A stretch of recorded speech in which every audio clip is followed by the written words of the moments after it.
ሰላም ሰላም እንዴት ናችሁ? እንዴት ከረማችሁ?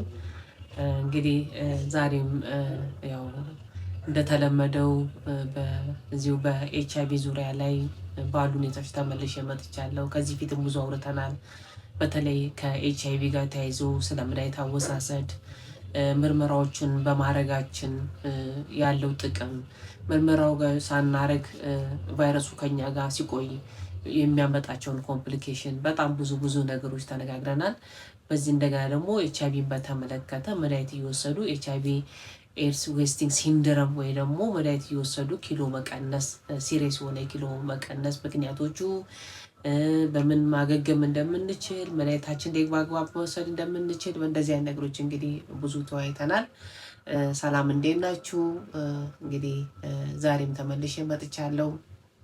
እንግዲህ እየተከታተላችሁኝ ስለሆነ አስተያየት እየሰጣችሁኝ ስለሆነ አንዳንድ ጥያቄዎችንም እየጠየቃችሁ በተቻለኝ አቅም እየመለስኩም ስለሆነ እጅግ በጣም አመሰግናችኋለሁ። እንግዲህ እንዳልኳቸው የፕላትፎርም የሚቀጥለው ብዙ ጊዜ ተከታዮች ላይክ፣ ሼር፣ ሰብስክራይብ በማድረግ ነው እና እኔም ባለፈውም ተናግሬያለሁ። እኔም እበረታለሁ፣ ለማንበብም ለማስተማርም እድሉን አገኛለሁ እና እጅግ በጣም አመሰግናችኋለሁ።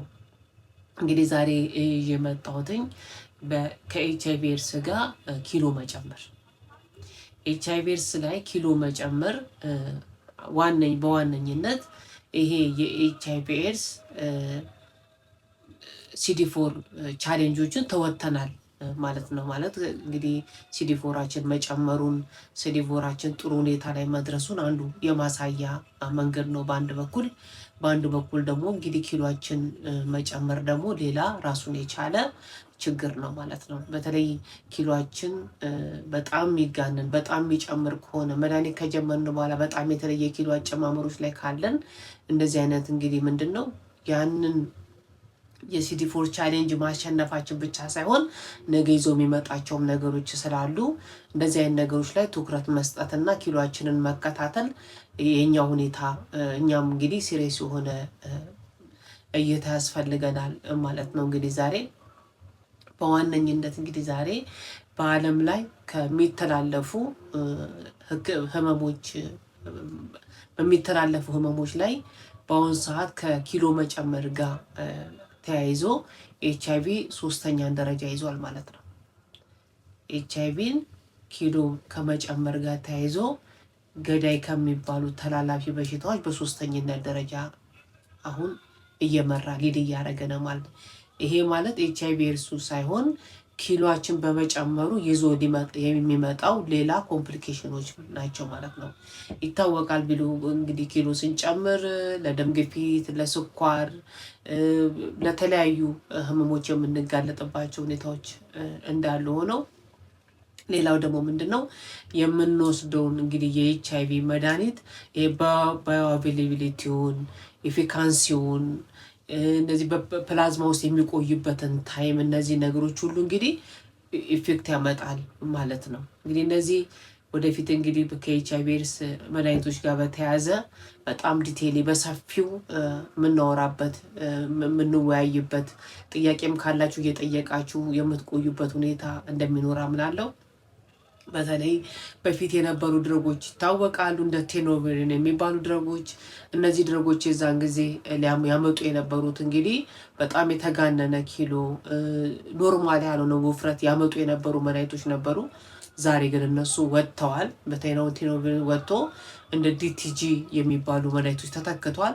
እነዚህ ደግሞ መድኃኒቶች እንግዲህ አሁን በጣም በጥሩ ሁኔታ ኪሎአችንን እንቆጣጠር የምንችል በጣም ስቴብል የሆነ ሂደቶችን በየጊዜው ኪሎአችን እያስተካከል እያየን ልንሄድ የምንችልባቸው እንግዲህ እነዚህ ላተስት ጀነሬሽን የሚባሉ መድኃኒቶች በአሁኑ ሰዓት መጥተዋል። እነዚህ ላተስት ጀነሬሽኖች እንግዲህ አሁን ያሉት እንግዲህ ዋንጄ የምንላቸው ናቸው። የ3 ድረግ ኮምቢኔሽን ማለት ነው።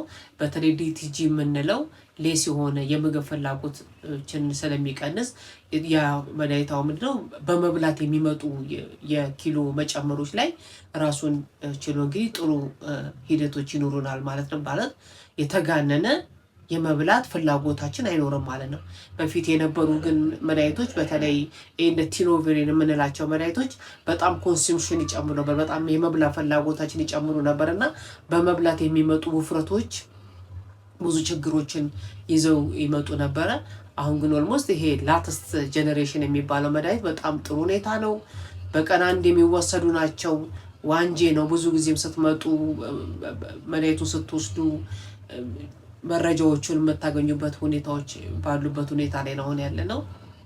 ስለዚህ ዛሬ እንግዲህ ባለፈው በጣም ብዙ ተነጋግሬ ያለው HIV ዌስቲንግ ሲንድረም የምንለው መድኃኒት እየወሰድን የኪሎአችን መቀነስ ምን ይዞ ችግሮችን ይዞ ይመጣል፣ እንዴት ይታከማሉ የሚለውን ይዘን መጥተናል። ዛሬ ደግሞ ይዤ የመጣሁት ከኤችአይቪ ኤድስ ጋር ተያይዞ የተጋነነ የኪሎ መጨመር ላይ ነው ይዤ የመጣሁት።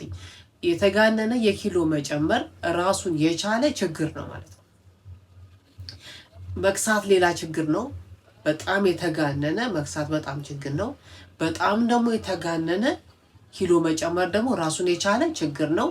አንደኛ ይሄ ድረግ ባዮአቬይላቢሊቲ ላይ ኤፊካንሲው ላይ እዚህ ፕላዝማ ሴረም ውስጥ የሚቆይበት የመድኃኒቱን መጠን በእነዚህ ሁሉ እንግዲህ ኢፌክት ይዞ ይመጣል ማለት ነው። እነዚህ ሁኔታዎች ግን አሁን ያሉ ጥናቶች እንግዲህ ገና ፈርዘሊ ጥናት ላይ እየተደረገ ነው ያለው። በተለይ በኤችአይቪ ጉዳይ ላይ ብዙ ነገሮች እየተጠኑ አፕዴት እየተደረጉ እየተደረሰባቸው ያሉ ሁኔታዎች ነው ያሉት፣ እየተጠኑ ነው ያሉት። ጥቂት ሰዎች ላይ ግን ምንድነው ቮሊዩማችን የሰውነት ቮሊዩም በሰፋ ቁጥር ይዘው የሚመጡት ችግር ምንድነው የሚለውን ወደፊት እንግዲህ የምናብራራበት በደንብ የምንጠያየቅበት የምናወራበት ሁኔታዎች እንግዲህ ይኖራሉ ማለት ነው። በዋነኝነት ግን ምንድነው ከአፒታይት ጋር የተያዘ ነው። በተለይ ከኤችአይቪ ኤድስ ጋር ራስን ለማገገም ስንል የምንወስዳቸውን የአመጋገብ ስርዓቶች አሁንም በጣም ጠንቅቀን ልናቅ፣ አመጋገባችንን በትክክለኛው የአመጋገብ ሂደት ውስጥ መሄድ እንዳለበት፣ ስፖርቶች መስራት እንዳለብን፣ ትክክለኛ የሆኑ ከቁመታችን ጋር የኪሎአችንን ክብደት በትክክል መሄድ እንዳለበት እንግዲህ መታወቅ አለበት ማለት ነው። እንደዚህ አይነት ፕላትፎርሞች እንግዲህ የተወሰነ ሃይላይትም ቢሆን የሚያስጨብጡ ቀጥታ እውቀቶች ስለሆኑ በእንደዚህ አይነት ጉዳይ ላይ እንግዲህ ዛሬም ተመልሼ የመጣሁት በዚህ ጉዳይ ነው ማለት ነው። አንድ ሰው ለመጀመሪያን ጊዜ እንግዲህ መድኃኒት በሚጀምርበት ጊዜ ብዙዎቹንም ያው እናማክራቸዋለን። በምክርም በውይይትም ሲጀምሩ ይዞ የሚመጣቸው እንግዲህ ሳይድ ኢፌክቶች አሉ። እነዛ ሳይድ ኢፌክቶች የተወሰነ ጊዜ የሚቆዩ የሚቀሩ የሚጠፉ ይሆናሉ። አንዳንድ ሰው ላይ ግን ረዘም ላለ ጊዜ ችግር ይዞ ሊቆይ ይችላል። በተለይ የዚህ የማቅለሽለሽ የኪሎ የምግብ ፍላጎት ላይ የአፒታይት ላይ የሚያመጡ ለውጦች፣ እነዚህ ዲፕሬሽኖች፣ ፋቲክ ድካሞች፣ እነዚህ ለመጀመሪያ ጊዜ የሚታዩ ናቸው። ከቀጠሉ ግን እነዚህ ሁልጊዜ ምክክርና ክትትል የሚያስፈልጋቸው ለዚህ ነው ማለት ነው። ስለዚህ ሌላ ደግሞ በጣም እንግዲህ ከአጥንት ጋር የተያዙ እንደ ኦስቲዮናክሮሲስ የሚባሉ ብዙ ችግሮች፣ አይሪስ የሚባሉ አይሪስ ማለት አብሪቬሽን ነው። IRIS ነው የሚለው። ይሄ እንግዲህ ኢሚኖ ሪኮንሲሌሽን ነው። እንግዲህ በጣም ማብራሪያ የሚፈልግ ነው። እንግዲህ ኢሚኖ ሪኮንሲሌሽን ኤድስ ሲንድሮም ነው የሚባለው። ስለዚህ እንደዚህ አይነት ነገሮች እንግዲህ ከመድኃኒቶቹ ጋር ተያይዘው የሚመጡ ናቸው። ግን ከመድኃኒቶቹ ጋር ተያይዘው መምጣታቸው ግን የኛን የላይፍ ስታይል፣ የኛን የአመጋገብ ስርዓት፣ የኛን ደግሞ ከመድኃኒቱ ጋር ያለን ቁርኝነትና እውቀትን በጣም አስፈላጊ ማወቅና መረዳት መጠየቅ፣ አወሳሰዳችን የላይፍ ስታይላችንን ግን በትክክል አብረን ከመድኃኒት ቁርኝት ጋር ልናራምደው አብረን ይዘነው ልንሄድ የሚገባ ጉዳይ ነው ማለት ነው። ስለዚህ ዛሬ እንግዲህ ያው በዚህ ጉዳይ ላይ አሁንም ደግሜ እላለሁ በጣም ፈርዘርሊ ጥያቄዎችን እንደምትጠይቁና እኔም በነዛ ጥያቄዎች ላይ ደጋግሜ እንደምለው መልስ ለመስጠት ጥረት እንደማድረግ አስባለሁ።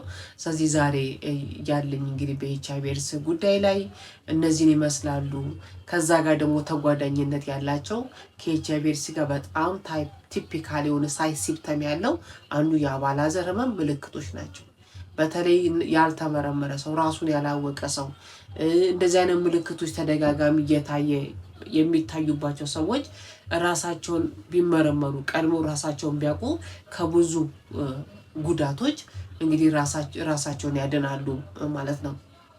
በተለይ ከአባላዘር ጋር ተያይዞ ፐርሲስት ያደረገውን ቪዲአርኤል የምንለው ብዙ ጊዜ በምርመራ ደም ስንሰጥ ነው ልናውቀው የምንችለው። በእኛ ደግሞ እንግዲህ ብዙ ጊዜ ምልክቶቹ ይታያሉ። እነዚህ ምልክቶች ለመጀመሪያ ጊዜ በተለይ አሁን ቂጥኝ የምንለው የአባላዘር ህመም በጣም የተለየ በባክቴሪያ የሚመጣ ነው፣ ሊታከም የሚችል ነው። ግን ምንድነው ብዙ ጊዜ ምልክቶቹን አለማወቅ፣ ምልክቶቹ ቶሎ ታይተው የሚጠፉ ስለሆነ እኛም ያንን ምልክት ከቁም ነገር ቆጥሮ ነው ላናየው የምንችላቸው ናቸውና ስለዚህ ለመጀመሪያ ጊዜ ምልክት ያሳያል፣ ከዛ በኋላ ይጠፋል፣ ለረጅም ጊዜ እኛ ሰውነት ውስጥ ይቆያል ማለት ነው። በረጅም ጊዜ እንግዲህ አባላዘር ከኛ ውስጥ መቆየት ማለት አንዱ በጣም ብዙ ፐርሰንት ለኤችአይቪ እንድንጋለጥ ይሆናል ማለት ነው። ስለዚህ እንደዚህ አይነት ነገሮች ትኩረት መስጠት፣ መድኃኒትን የምንወስድ ከሆነ የአባላዘር ህመሞች ተደጋጋሚ የሚገኙ ከሆነም ደግሞ ትኩረት ሰጥተን ልንታከማቸው ልንመረመር በሁል ጊዜ ለሪፊል ስንመጣ መድኃኒት ስንመጣ ያሉ ችግሮቹ ዲቴይሊ ዲስከስ ልናደርግባቸው የሚገባ ሁኔታዎች ናቸው ማለት ነው። ዛሬ እንግዲህ አንደኛው ኪሎ በመጨመር ላይ ነው። ሁለተኛው ደግሞ የአመጋገባችን ስርዓትና የምናደርገው የስፖርት ሂደት ነው። ሶስተኛው ደግሞ የላይፍ ስታይላችን ላይ ነው እንግዲህ አሁን ያወራሁትኝ። አራተኛው ደግሞ መድኃኒትና የእኛን ቁርኝት ይጠይቃል ማለት ነው። ሁለተኛ 3 4 5ኛ ደግሞ የዚህ የመድኃኒቱ አወሳሰድ ፓሲፊክት እና ባዮአቬይላቢሊቲ ላይ ምን ይዞ የሚመጣል የሚል ነው። በስድስተኝነት እንግዲህ ይዤ የሚመጣው ነው ኪሎ መጨመር ተያያዥነት ያላቸውን ህመሞችን ሊያመጣ እንደሚችል ማወቅ አለብን ማለት ነው። ይሄ ኤችአይቪ ኤድስን አሸንፈን የመከላከል አቅማችን መጨመሩ በአንድ ጎን በጣም እሰየው ጥሩ ነው የሚያስብል እንዳለ ሆኖ ግን ኪሎችን በጣም እየተጋነና እየጨመረ ሲመጣ ደግሞ ሌላ ተጓዳኝ የሆኑ ችግሮችም እንደሚመጡ በጣም ማወቅና እነዛን ቀድሞ ማስተካከል ቀድሞ በዛ ጉዳይ ላይ መንቃት አስፈላጊ ነው ብያለሁ። እንግዲህ ዛሬ በዚህ ጉዳይ ላይ እንግዲህ የመጣሁትኝ እንግዲህ በጣም አመሰግናለሁ ስለምትከታተሉኝ ስለምታዳምጡኝ ጥያቄዎቹንም እየጠየቃችሁኝ ስላለ በጣም ነው ማመሰግናለሁ። እንግዲህ መልካም ጊዜ ይሁንልን። ደህና ሁኑልኝ። ሰላም ያገናኘን። ቻው